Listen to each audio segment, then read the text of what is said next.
On Valentine's Day in the year 2000, in the dead of night, a 9-year-old girl walked out of her home in Shelby, North Carolina, and vanished without a trace. For more than 2 decades, her disappearance has haunted the community, a mystery full of heartbreak, silence, and unanswered questions. But in 2024, forensic technology caught up to the past, and in 2025, for the first time, there are names, evidence, and chilling new leads. This is the story of Asha Degree, and the investigation that might finally bring her justice. So who was Asha? Asha Degree was a bright, joyful 4th grader with a competitive streak and a shy smile. She was known for her love of basketball, school, and her strong bond with her family. She lived with her parents, Harold and Aquila Degree, and her older brother, O'Brien, in a modest home filled with love and structure. There was no internet, limited TV, and a strong focus on faith, education, and sports. By all accounts, Asha had no reason to run away. She was happy, grounded, and protected. That's what makes what happened next so chilling. Sunday, February 13th, 2000. The family went to church, then came home and settled in. The children were in bed by 8 p.m. That night, a thunderstorm hit. Asha was briefly woken by it, but returned to bed shortly after. Around 12:30 a.m., her father checked on both children. They were fast asleep. But between midnight and 4 a.m., Asha quietly got up, packed a few of her belongings into her book bag, and left the house. She walked out alone into the rainy darkness. 2 truck drivers saw her around 4 a.m., walking along Highway 18.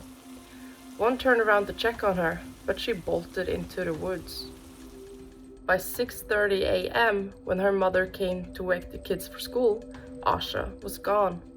The panic set in immediately. Relatives were called, the police followed, and a massive search began. In the early search, a nearby shed revealed candy wrappers, a pencil, and a hair bow, all confirmed to be Asha's. It looked like she had taken shelter there during the storm. But then, silence. For over a year, there was nothing but silence. Then in August 2001, a construction worker in Burke County, 26 miles from her home, unearthed Asha's book bag. It was double wrapped in plastic and buried. Inside were some of her things, but also 2 haunting mysteries. A new Kids on the Block t-shirt her family had never seen, and a copy of McElligot's Pool by Dr. Seuss, signed by the library, but not from her school. So who gave her those items? Who buried her belongings, and why? No one had answers. The case eventually went cold.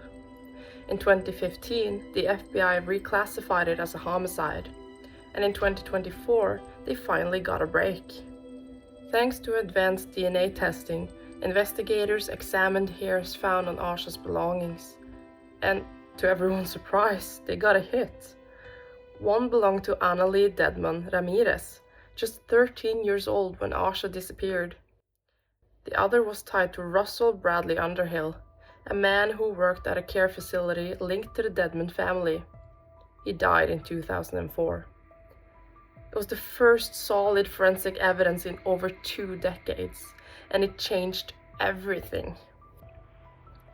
In early 2025, search warrants were issued for a property just 4 miles from where Asha was last seen. Police seized phones, hard drives, a human tooth, and a green 1964 AMC Rambler, eerily similar to a car spotted near the highway in 2000. Then came a chilling statement.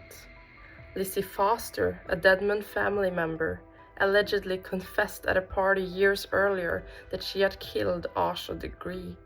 She later failed a polygraph test.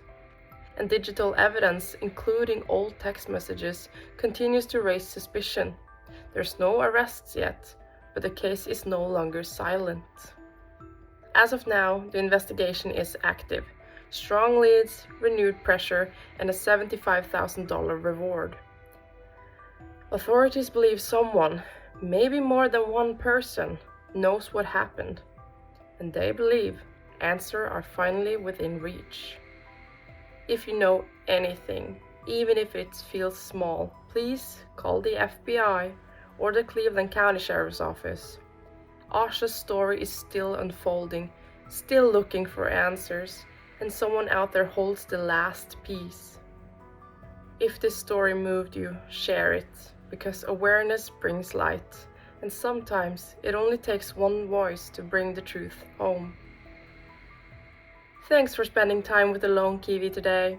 If you like this slice, hit subscribe and drop a comment. Stay curious and stay kind.